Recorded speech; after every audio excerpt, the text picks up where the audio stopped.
prescripcionenfermera.com. Tema 23. Anestésicos locales.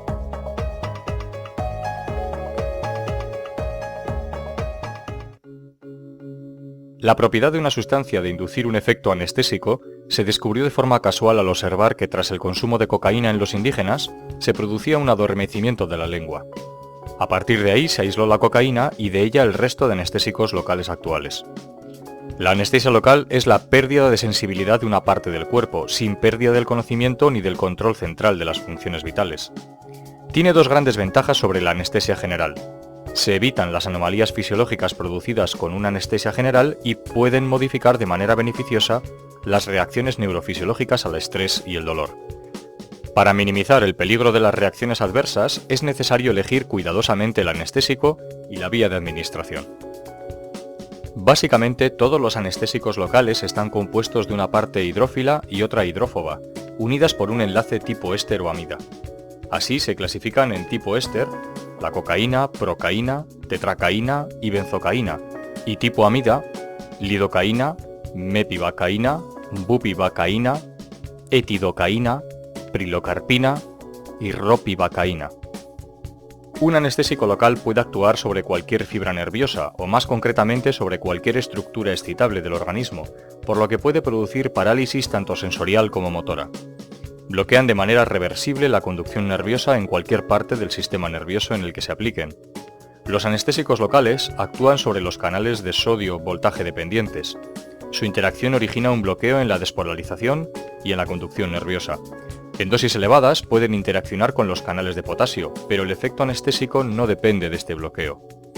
El bloqueo de los canales de sodio voltaje dependientes parece que es debido a la interacción del anestésico con uno o varios lugares específicos que se encuentran en el interior del canal, por lo que el anestésico debe penetrar para ejercer su acción. Para ello, el canal ha de encontrarse abierto. Así, cuando la frecuencia de estimulación es alta, hay mayor posibilidad de acceder a estos lugares de acción. En general, se acepta que las fibras amielínicas y cortas son más sensibles a la acción anestésica que las mielínicas y largas. Esto determina que las fibras nerviosas sensitivas, especialmente las transmisoras de la señal dolorosa, son más fáciles de bloquear, siendo las fibras motoras las más difíciles. Así, tras la administración de un anestésico local se pierde en primer lugar la sensación dolorosa, posteriormente las sensaciones de frío, calor, tacto y presión profunda y por último, la acción motora. Este esquema puede variar de una persona a otra, pero sirve para valorar la instauración del efecto. Además de estos efectos, los efectos de los anestésicos locales tienen lugar en el sistema nervioso central, presentando un efecto doble y contrapuesto. Cuando comienzan a alcanzar concentraciones en el sistema nervioso central, aparece un efecto de estimulación, con inquietud y temblor, pudiendo llegar a producir cuadros convulsivos, pero según aumenta la concentración, el efecto se transforma progresivamente en un cuadro de depresión que puede producir la muerte por depresión del centro respiratorio. Estos efectos se explican por los diferentes tipos de neuronas bloqueadas en cada momento. Así, en una primera fase bloquearían las neuronas inhibitorias, por lo que se produce el efecto estimulante. Al aumentar la concentración, se bloquean todos los tipos de neuronas y aparece el efecto depresivo. Si la concentración es muy elevada y se administra por vía intravenosa, puede que no observemos el efecto estimulante y aparezca solo el depresivo. Sobre el aparato cardiovascular, primero actúan sobre el miocardio, disminuyendo la excitabilidad, la conducción y la fuerza de contracción. Producen vasodilatación arterial con la consecuente caída de la tensión arterial, pudiendo producir colapso cardiovascular. En el músculo liso, producen relajación de la musculatura lisa intestinal, vascular y bronquial.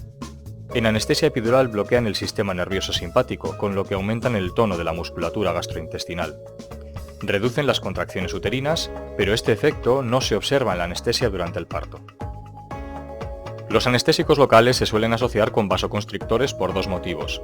Por un lado, al permanecer más tiempo en el lugar de acción, aumentan su efecto, y por otro, al tardar más en pasar a sangre sistémica y metabolizarse, disminuye la posibilidad de producir efectos adversos en el resto del organismo, ya que estos están muy relacionados con la concentración en sangre del anestésico.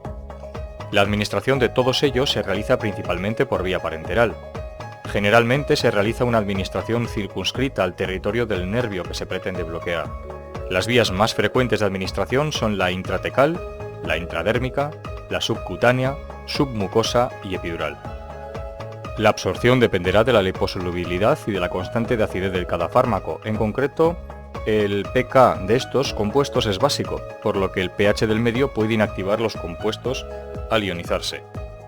Todos atraviesan la barrera hematoencefálica. El metabolismo depende del grupo al que pertenezcan. Los de tipo éster se metabolizan por las esterasas plasmáticas y del hígado, y los de tipo amida se metabolizan en el hígado. Las reacciones adversas, como indicábamos anteriormente, están en relación directa con la concentración en sangre sistémica y los parámetros cinéticos de cada uno. Es especialmente importante la vía de administración. Las principales reacciones adversas se manifiestan a nivel del sistema nervioso central y del aparato cardiovascular. En el sistema nervioso central, las más importantes son vértigos, acúfenos, contracciones musculares, parestesias, trastornos de la visión, desorientación y mareos. Con menos frecuencia, trismos y convulsiones. En el sistema cardiovascular son menos frecuentes y se asocian a la vasodilatación arterial. La benzocaína y la lidocaína pueden producir metahemoglobinemia. En general, los anestésicos más potentes son los que presentan mayores efectos cardiovasculares.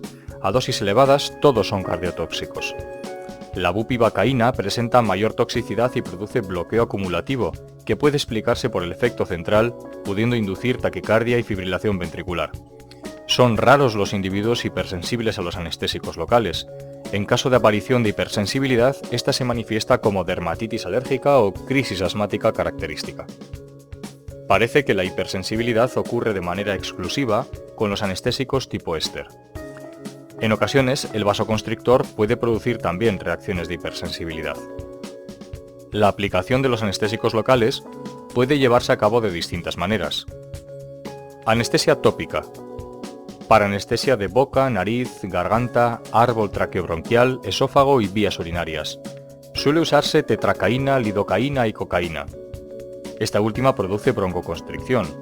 El efecto anestésico máximo aparece para cocaína y lidocaína a los 2-5 minutos y para tetracaína a los 3-8. La duración del efecto es de entre 35 y 45 minutos para los primeros y de 30 a 60 minutos para la tetracaína. Los anestésicos locales se absorben con rapidez después de la aplicación tópica, por lo que siempre existe riesgo de reacciones adversas graves. Anestesia por infiltración. Comprende la inyección directa del anestésico en los tejidos, sin tener en cuenta la trayectoria de los nervios cutáneos. Puede ser superficial e incluir solo la piel, o más profunda e incluir, por ejemplo, órganos intraabdominales.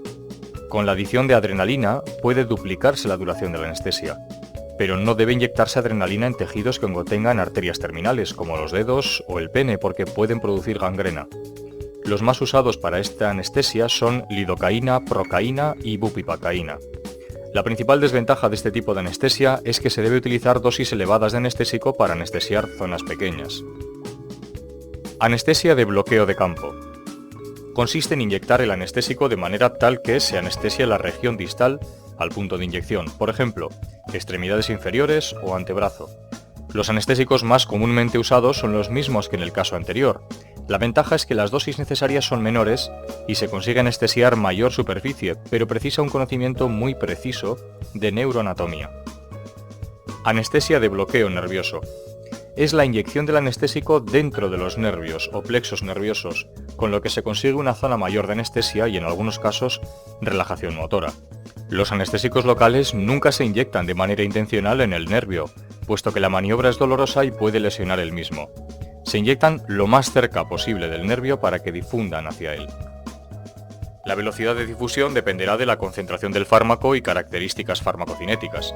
Así, el inicio de la acción con la lidocaína aparece a los 3 minutos, mientras que con la bupivacaína es a los 15.